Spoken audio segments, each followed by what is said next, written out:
Amazing Friends, hari ini kita akan belajar reaksi redox. Apa sih yang dimaksud dengan reaksi redox? Yuk ikutin Minus, kita belajar kimia reaksi oksidasi reduksi.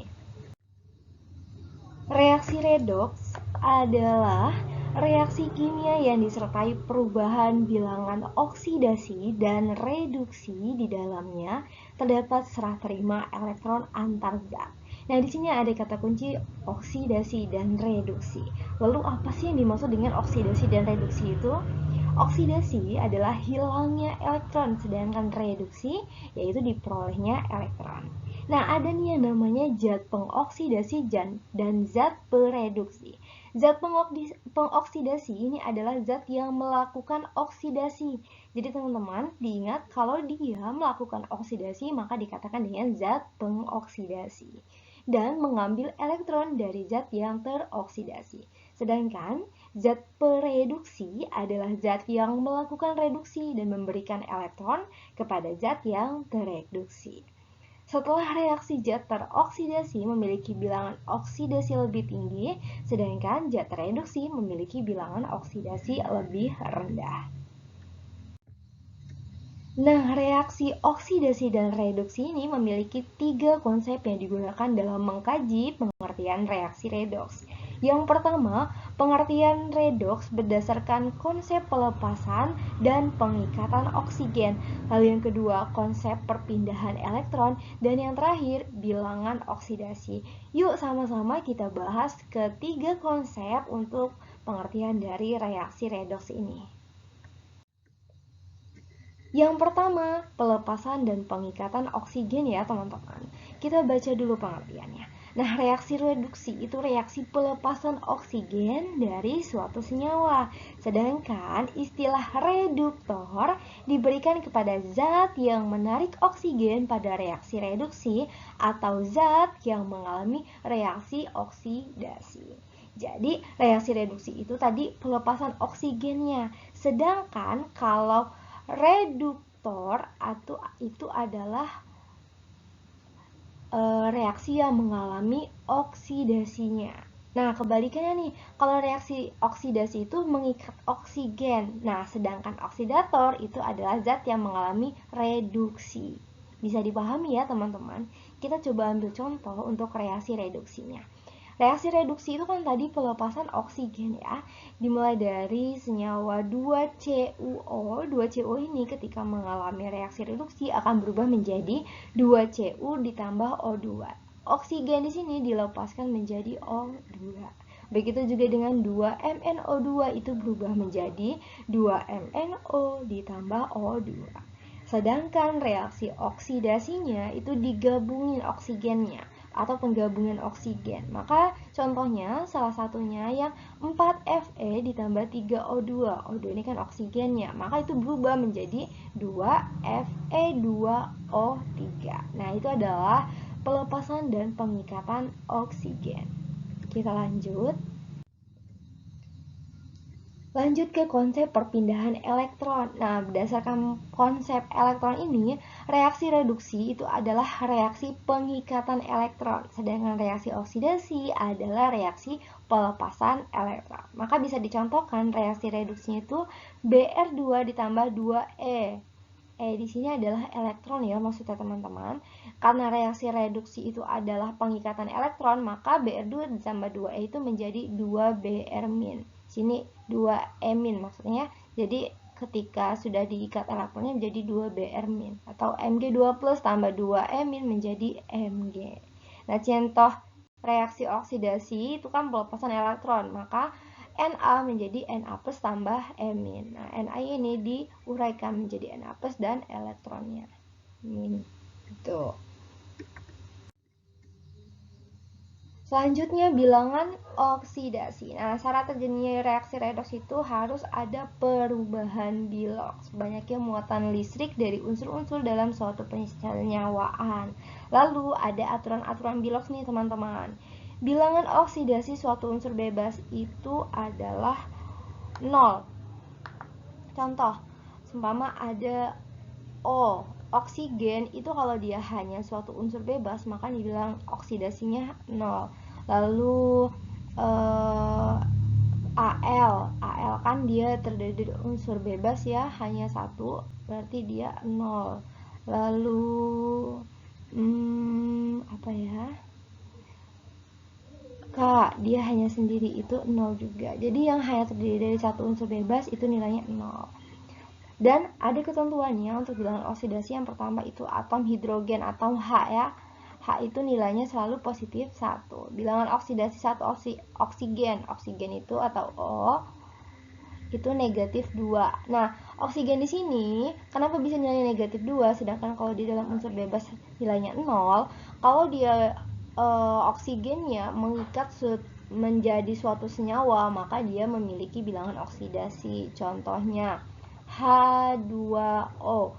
H2O. Nah, ini kan dia bersifat senyawa, bukan suatu unsur bebas lagi ya, karena terdiri dari dua atom, ada hidrogen dan oksigen. Maka oksigen yang di sini dia memiliki bilangan oksidasinya yaitu negatif 2. Bisa dipahami ya?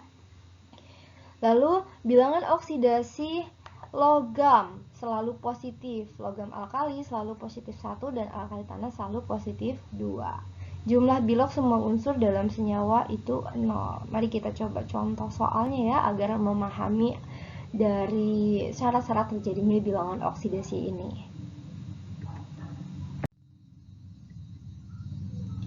Di sini Mimin ada contoh SO2. SO2 ini kan dia termasuk senyawa, bukan unsur bebas ya, terdiri dari unsur S dan oksigen ya.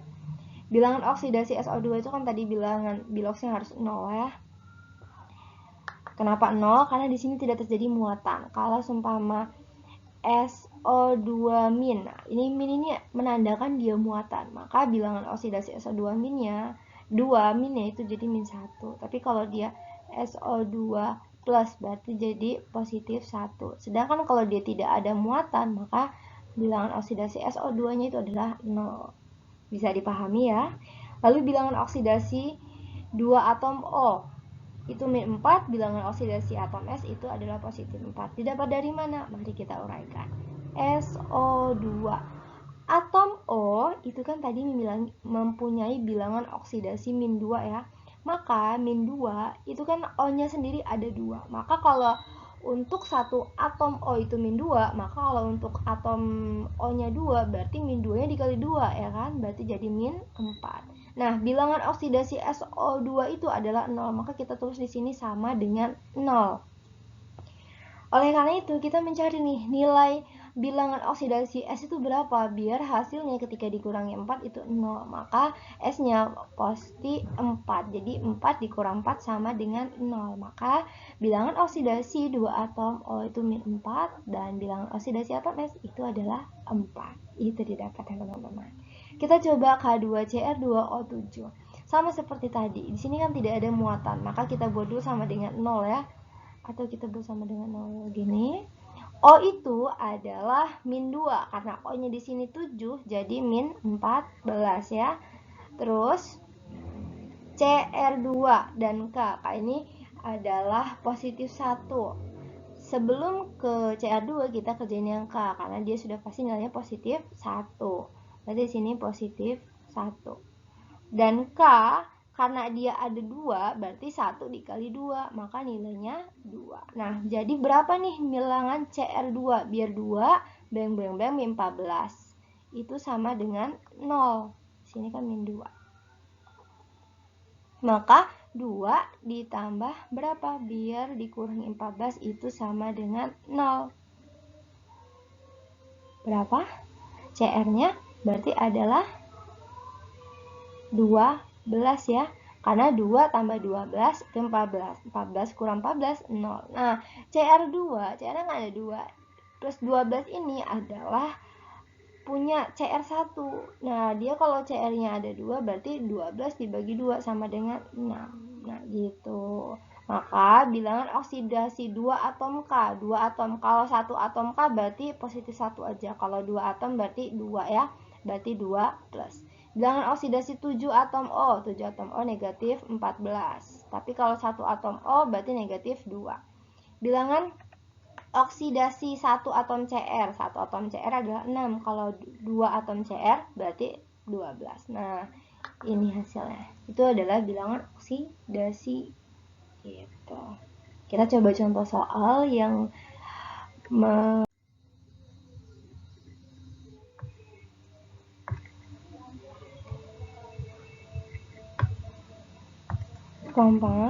Aku punya contoh di sini untuk persamaan reaksi redoks Mn O2 ditambah HCl menjadi MnCl2 ditambah Cl2 ditambah H2O. Pertama, kita dari ruas sebelah kiri dulu ya. MnO2. O2 ini kan tidak ada muatan, maka nilainya itu sama dengan 0 ya. Kita buat sama dengan 0.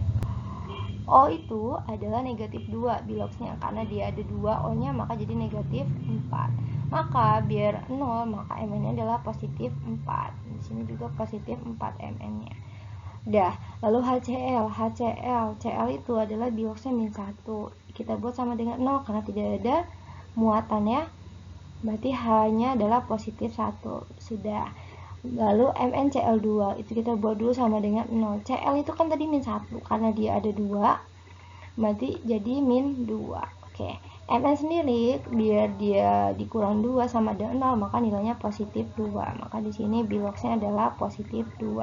Cl2, nah dia kan unsur bebas nih, maka nilai biloxnya adalah 0. H2O, O itu sama dengan min 2, H itu adalah positif 1, positif 1 kali 2 berarti 2. Oke, kita lihat Mn, unsur Mn ruas sebelah kiri dengan sebelah kanan itu dia berawal dari positif 4 berubah menjadi positif 2, maka terjadinya penurunan bilangan bilox dari 4 ke 2. Kalau terjadinya penurunan bilangan bilox, maka dikatakan reduksi. Gitu. Lalu HCl, H di sini kan min 1 nih. Min 1, Cl-nya ini 0. Berubah dari min 1 ke 0. Min 1 ke 0, maka ini kan naik, maka dikatakan dengan oksidasi. Nah, kalau naik itu oksidasi, kalau turun itu adalah reduksi. Maka kita bisa tuliskan oksidator. Ingat, tadi kan udah kita bahas ya, oksidator itu adalah yang mengalami reduksi. Nah, mana yang mengalami reduksi? Kita lihat di yang sebelah kirinya tanda panah, yaitu yang MnO2.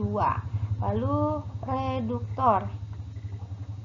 Reduktor itu berarti yang mengalami oksidasi. Di mana? Sebelah kiri tempatnya, berarti HCl.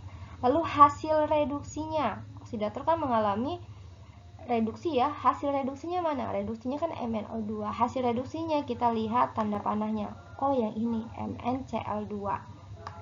Maka berubah menjadi, kita tulis di sini hasil reduksinya MnCl2. Dan hasil oksidasinya yang mana? Hasil oksidasinya kan ini HCl, hasil oksidasinya tanda panah Cl2. Gitu. Berarti di sini Cl2. Nah, itu adalah persamaan reaksi redoks untuk menentukan reaksi oksidasi dan reduksi, oksidator, reduktor, dan hasil reduksi dan oksidasinya. Nah, teman-teman, syarat terjadinya reaksi redoks yang terpenting adalah di dalam suatu reaksi ini terdapat reaksi reduksi dan oksidasi. Tidak boleh hanya terjadi satu saja. Atau kalau tidak terjadi kedua-duanya, maka itu tidak dikatakan dengan persamaan redoks atau persamaan reaksi oksidasi dan reduksi. Oke, cukup sekian pembahasan reaksi oksidasi. Sampai jumpa di pembahasan soal yang lainnya. Bye-bye.